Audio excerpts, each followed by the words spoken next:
Welcome into Lion Pride Sports here with head football coach Jed Stugart. I'm Andrew Rogers, and Coach, just first off, thank you for joining us today. Thanks, Andrew. Appreciate you having us here today. And for starters, I see you're wearing a bracelet that says FCA. I really want to ask you, how much does your faith and just the faith in general play into football and sports? Well, my whole career, really, I've been fortunate to have, I've always been an active member in the FCA. And in fact, one of a great mentor of mine when I started my coaching career out in northern Colorado, a great friend that really kind of helped me as a young coach kind of get started coaching in a different way. We call three-dimensional coaching and all that stuff. So I mean, it's really made a big impact in my life, and I realize I am where I am today because of my faith and know where that comes from. So it gives me that peace that sometimes being a football coach in the highs and lows, that grants me that peace that transcends all understanding sometimes. And I know you love the game of football. You played Absolutely. the game of football. What made you want to get into coaching from the start?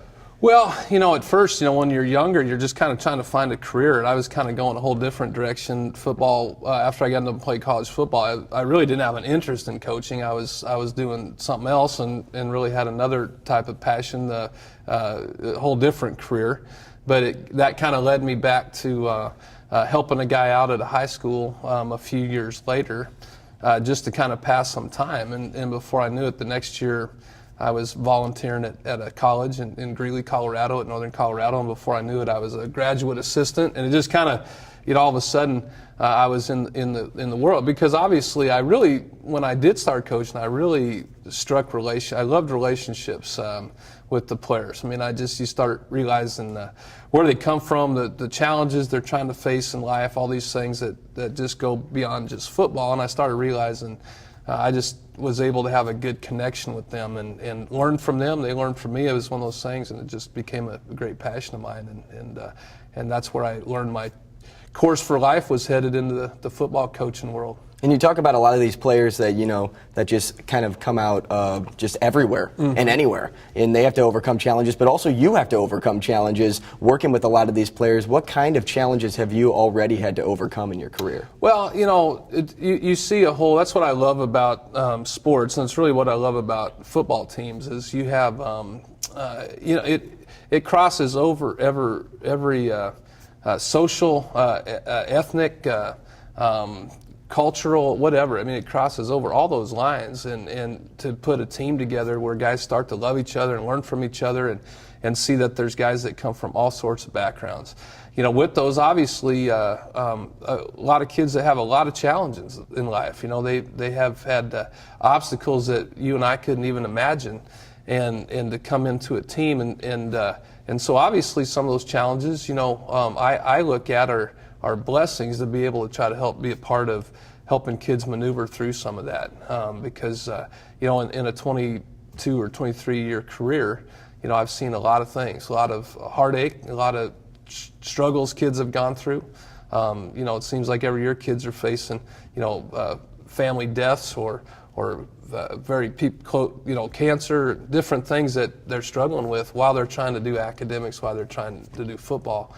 And so you realize there's a lot on these guys' plates, and footballs can be a great outlet for them to learn about life and how do you manage through those things. And you hinted on this just a little earlier. As you said, you started at northern Colorado, then you went to Mid-American Nazarene, you ended up for a little stint at UNLV, and then you went to Sioux Falls, and now you're here with Lindenwood. Do you wish your coaching path was any different than what you already took, or are you pretty much straightforward and you think you're on the right path for good? I wouldn't change a thing about my career. One thing I'm not is I don't really. I'm not a guy that goes looking for jobs. I just, again, it'll all come back to my faith, and some people understand that. Some people think it's crazy, but at the end of the day, my career kind of exemplifies, or to me, it kind of proves my faith, just because I haven't really searched out for a job yet. I feel like I've been led to opportunities. I feel like when you get the opportunity to work somewhere, you do your job, and so that's it's been an exciting career. I always feel like I'm being prepared for something. I said in my press conference here, I felt like while I was at Sioux Falls, the last couple of years I just had a stirring where I felt like I was being prepared for something, and I wasn't sure what that was. And then just through the phone calls with Brad Wackler, our athletic director, and some of the things he said, it just confirmed to me that that's what I felt like I was being prepared for. It kind of felt like this is where I was supposed to be. So no, I don't have any regrets. I've loved every job I've had. Our family we all kind of like the excitement of moving around, trying new things, living in different. My kids have lived in a lot of places, and they've grown through that. I think it's done well for them too, learning how to adjust on the fly and kind of having that kind of experience. So they've done really well with it too. And now let's get to the team here at Lindenwood. So first off, pre-ranked 8th in the MIAA coaches poll. Are you happy with how we are starting out? Because pre-rankings really don't mean a whole lot. It's just based on record and strength of schedule and stuff like that. But the baseball team, for example, was pre-ranked 10th in the MIAA, ended up winning conference that year. Sure. So how do you guys use pre-ranked 8th as fuel to the fire for this upcoming season? I don't even know if we really came back. You'll talk to John here in a little bit. We kind of came back together from the MIAA conference media day, and so when those polls came out, I guess on the way there, we get asked about it. I don't even know if we really talked about it with our team. I seriously don't look at that as any type of motivation. I don't really look at it because at the end of the day, coaches tend to vote where people finished. And so I don't think there's a coach in the world that is kind of that canned answer of saying, hey, we don't care about polls, but at the end of the day, you don't. And kind of the way this conference is in the MIAA, there's been historically a couple top teams that have been there for a long time, and then it just seems like you still have that midsection of teams that and so I never took it like it's even a slam at us. I think you look at historically the teams that are ahead of us and what their records have been over the years. I think it's just an example of the MIAA, how tough it is, of how many teams that kind of in the middle part of the conference that you can make a case to be either or. Our job is simply just go out and we have to we control the controllables, control what we can control, and be 1-0 each week. And the rest of that stuff takes care of itself. I don't know, honestly, in my career, how many polls and teams I've been a head coach of where the preseason polls even ended up being that matched what it was. So I think we'll just worry about what we can control. Right. And then, just bringing in the talent for this season. You guys had the largest recruiting class of the NCAA era here for, of course, Lindenwood. Yeah. Talk about how some of these transfers and these young guys are starting to make their way into the team, into the family here at Lindenwood. Well, we kind of have a motto internally in our recruiting in a standard that we go by. Character always is going to matter here. And I think, when we go to recruit, number one, we believe in high school recruitment and development. I've never been one that's historically tried to recruit an entire class or really base it around a lot of transfers or junior college or things like that. As a base, I have no problem recruiting junior college kids. I don't have a problem recruiting transfers. I think as a base, we always believe in recruiting high school kids for development, having kids that are in your program for a while, and then filling in the cracks with guys that can help you or as people approach you. But at the end of the day, we're going to be very meticulous on our character of the kids that come in here. And obviously, sometimes with Division I transfers, for example, sometimes there's a little bit of controversy on maybe why they left or were they dismissed from a team or those things. So we have to, when we get those phone calls and research why, we really want to know why a kid's leaving. And so when we have, sometimes it's just kids that might be log jamming a position or they're they want to play more, and they see that they've only got a year or two left and they really want to try to get somewhere where they can play more. It's things like that. So we back-to-back recruiting classes, we've recruited. Number one, locally has been a big deal to us. We really feel like the talent in St. Louis and the surrounding areas are outstanding. And so that's been back-to-back years where we've recruited a number of local guys. With our loyal to the Lou kind of motto is kind of what we go by, meaning there's trying to keep talent at home. And then we've added some great transfer kids that have just been high character, great guys. Feel like they've been here with us the whole time. It's amazing how close these new guys coming in have been accepted by our team. I think they've been great additions for us. Have you seen that local talent in other spots that you've coached in?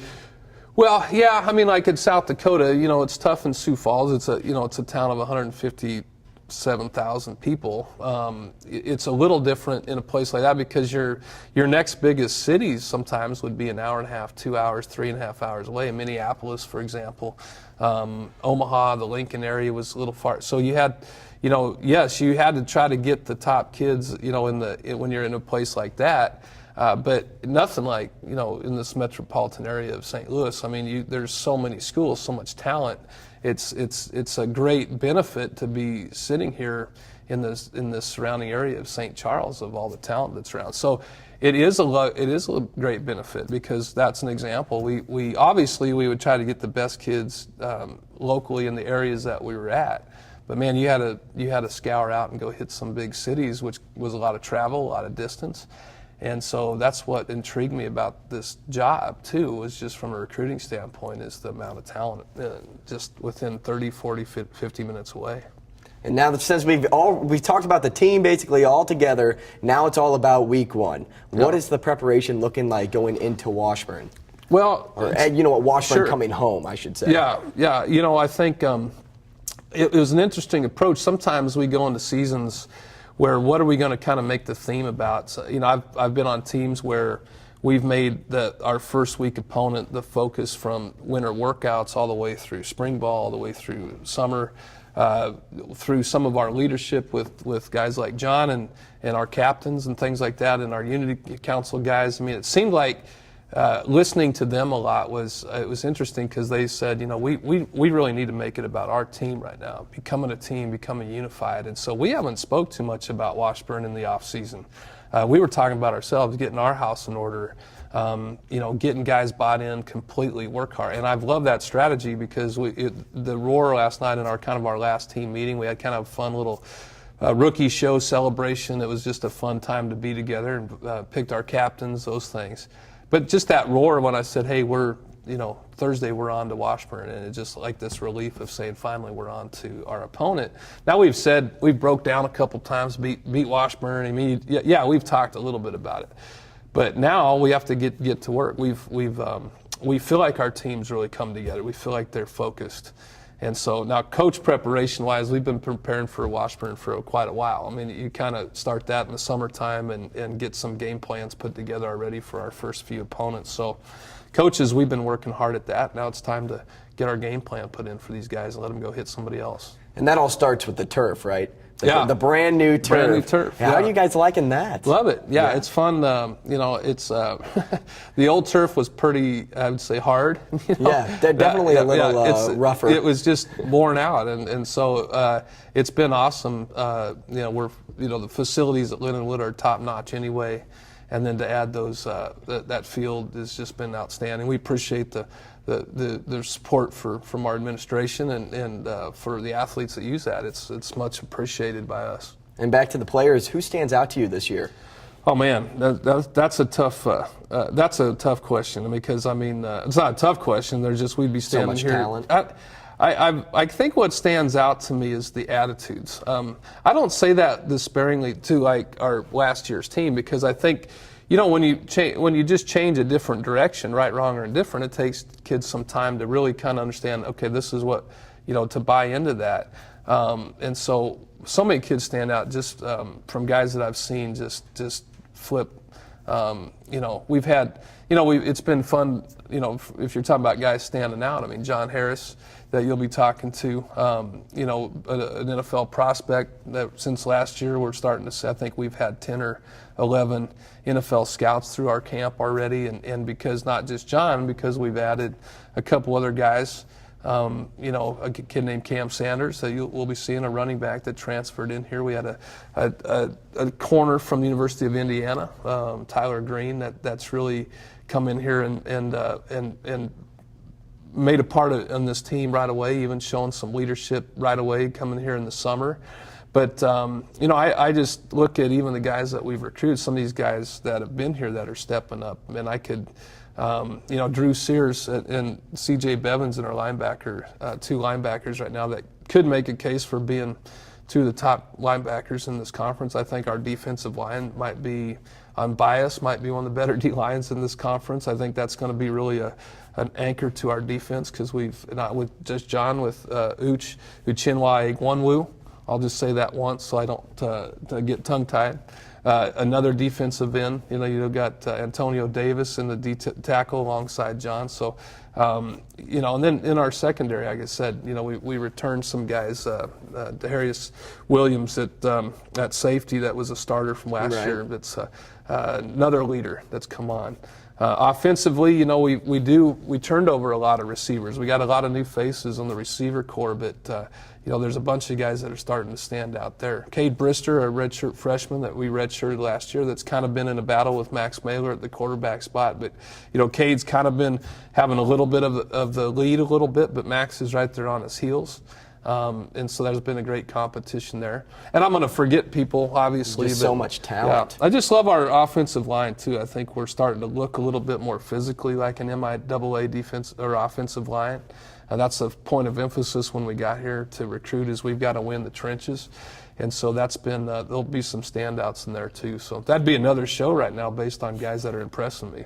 Just so much talent. Coach, thank you so much for joining us today. We can't wait to see what the final product's going to look like on the field week 1. We are so happy that to have you here and joining us. Thank you again. Thanks, Andrew.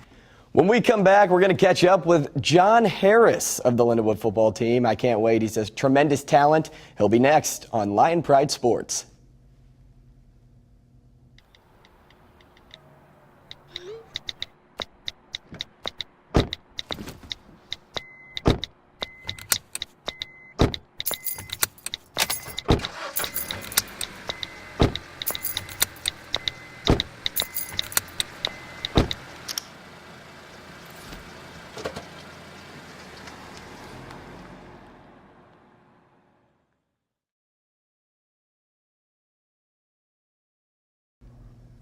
Welcome back to Lion Pride Sports, stepping away from coaching and now heading toward the player side of thing. We're here with John Harris from the defensive line. John, thanks for joining us. Thank you for having me. And then just talk about, for you, for starters, what's the season looking like? And just, as a captain this year, what type of leadership roles have you had to take on already? Yeah, we're just really excited. The good thing about this team is we do have a lot of internal leadership, not just the captains, but we have a lot of seniors who stepped up and the Unity Council, and it's easy to be on a team when you have good leaders and great followers as well. These freshmen and transfers and the younger guys have done a good job of just listening to leadership and accepting constructive criticism, and I think we're starting to gel together as a team, and I'm really excited. I can't wait to hit the field with these guys next Thursday. And, ever since Coach Stugart took over, it just seemed like there was just a boost in morale coming from the team. We talked about family earlier. Now, just for you, what has that family, quote-unquote, type of aspect been for you? Yeah, it's really cool because it seems like these coaches have been here for a long time. It's only really been 2 years, but they came in right away.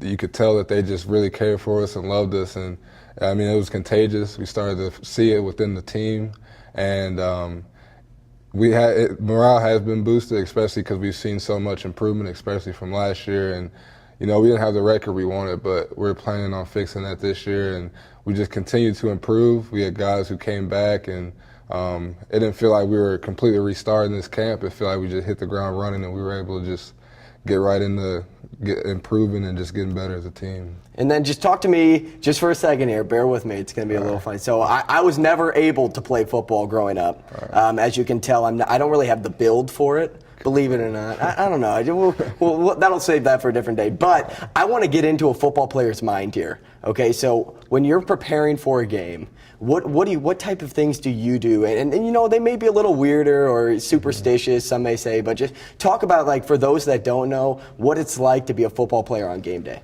Yeah, I like to watch a lot of film. I like to know who I'm going against, their tendencies, their weaknesses, so we can expose those in the games. On game day, I'm actually pretty calm because if listen to too much loud music and move around too much, I'll waste more energy before the game than I will in pregame. So I try to just stay calm and just talk with my teammates. You know, we have a good meal, coach talks to us, but just you get a little nervous every now and then. It goes away when you get older. I don't really get as nervous anymore, but it's exciting. It's hard to control your emotions sometimes, but it's just exciting, and the preparation is really what makes the difference between you being prepared for the game, not what you do right before the game. If that makes sense. Yeah, it does. It does. I actually kind of saw you as the type of guy that would bang his head into a locker or something like that, and there would just be dents all over the place. No, you're just the film guy breaking things down so you know your opponent type of guy. That's awesome. So now, after you put on the jersey, you're running out of the tunnel. You're stepping onto the brand new turf. Oh, yeah. I know you got to love the brand new turf. And then you're just looking around you, and you just see that atmosphere.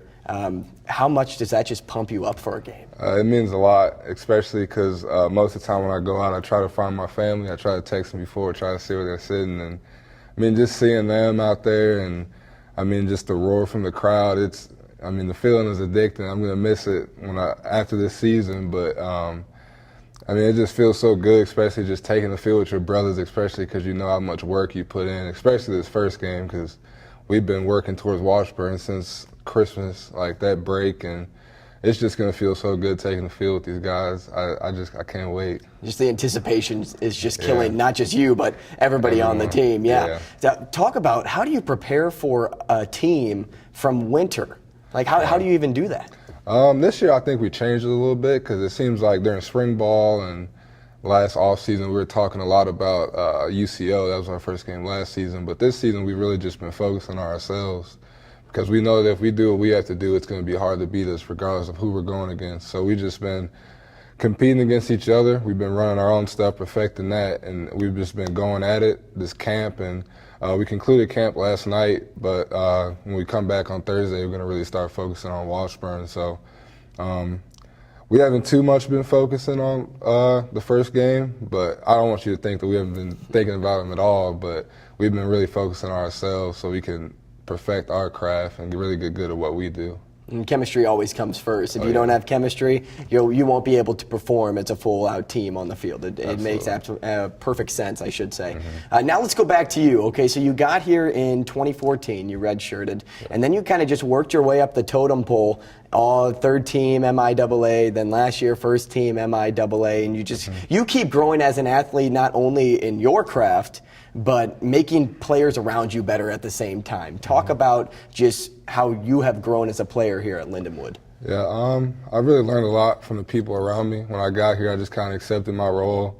I was on a scout team, but I just gave all out effort in that, and I ended up working my way into the 2 deep, and then because of an injury, I moved my way into the starting spot, and then when I got there, I just continued to improve. And I've had a lot of different coaches, which is kind of unfortunate, but I've learned something from every coach that I've been coached by. And just keeping an open mind and just accepting your role and always listening and accepting criticism. That's always a big thing for me. You just keep on improving. And I'm not a big accolades guy, but it's a blessing to even be considered, especially in this conference, one of the best. And that all, you talked about all these different coaches that you've had. That all has to start in high school at Waubonsie Valley. Did you have any role models there that really kind of took you under their wing, or like a mentor that really helped you grow as a player? Mm-hmm. My O-line coach, he was a big part of my success in high school. He was hard on me. He was really hard on me. He didn't really focus too much on the good. He focused on what you needed to work on, and I think that just kind of built my character, and I just continued to improve as I went on. And I was a smaller O-lineman. I was like 220 pounds, but I was going against a lot of guys who were smaller than me, but he always taught me techniques and ways to beat those guys, and I was playing defense, and I had a really good D-line coach. So just my coaches have been mentors for me all the way through my career, honestly. And you said you're 220 pounds in high school. That makes me go back to me. You know what? I'm not a football player. 150 doesn't get you by, even at a receiver position, and 5'10" in high school. But yes, just talking about how humbling that is to have somebody like that in your life. And now we're back up in the Lindenwood realm of things. You're a captain for the team this year. You were a captain last year. How is that humbled you as a player as well, knowing that not only just the coaches but also your brothers rely on you to help lead them to the top goal? Yeah, it's really a blessing, like I said earlier, and it's an honor to be trusted by your teammates in that kind of role. And it's not going to change who I am. I'm going to be the same person regardless of a title, but it's just I'm really honored that these guys respect me so much and they listen to what I say. And I think a lot of that just has to go with just building credibility and just doing the right things, being on time, showing up early, doing extra things myself. And people see that, and I hope that other guys kind of follow my lead and do those things as well. And it seems like we have a lot more of those guys on the team, not just me. And the young guys are really starting to accept that too, and they're starting to fill those roles. And then let's talk again about the atmosphere and the whole aspect of football, because to have a field like we have now, the brand new turf, it has to be just basically playing on a cloud rather than what you were playing on. Yeah. How much different is that, especially for a lineman, because you're on the turf all the time. Just the feel of everything around you now, is it a little different, or would you just you don't even think about something like that while you're playing? Yeah, I don't think about it as much. I'm sure the receivers and DBs appreciate it because they're moving around a lot more. I mean, unless I catch a ball this year, I don't think I'll be doing much running on it, but it feels good out there. I love it. It's better than the carpet we had before, but I really appreciate it, and we're going to play the same regardless of what we play on, really. Inside, it's gritty down there. You got to be nasty, and it doesn't matter what the turf feels like. You got to play the same. And then again, you're on the defensive side of the ball. Let's stick to defense since we're going to stay in your home territory. Yeah. Talk about a lot of the new guys on the defensive side of things and how they've kind of jumped into a new role that they probably didn't expect right away when they came to Lindenwood. Yeah, we have a lot of young guys who've just stepped up, and they may not be starting, but they're going to be key players for us. But we lost two ballers in Bakari and Ace last year, but we got T. Green, a transfer from Indiana, and he's filled his role really well, and he's been a leader on our team. And we have some other guys who just stepped up who were here before that are going to be big for us. And we had the young guys who were learning from the older guys, just being coachable, and I think that guys like Grady Daniels, he was behind Ace last year, and he learned a lot from him, and he was able to grow. And now he's probably going to step into a starting role. And we have a lot of guys who stepped up. And then we have Ooch on the defensive line, and he's going to be big for us. He's been a big playmaker this fall camp and in the spring. So I'm really excited. We got some new guys, some new weapons. And all that talent just kind of comes full circle. It doesn't just start with one player on the D-line. Mm-hmm. And just like you, it goes from the D-line all the way back to the secondary. And if one person is out of order there, then it's going to be hard to work as a group. So, John, first off, again, thank you so much for coming out, joining us today. Good luck in week one and the rest of the schedule there from out. This is John Harris, and thank you again, John. Thank you for having me. For myself, Andrew Rogers, this has been Lion Pride Sports.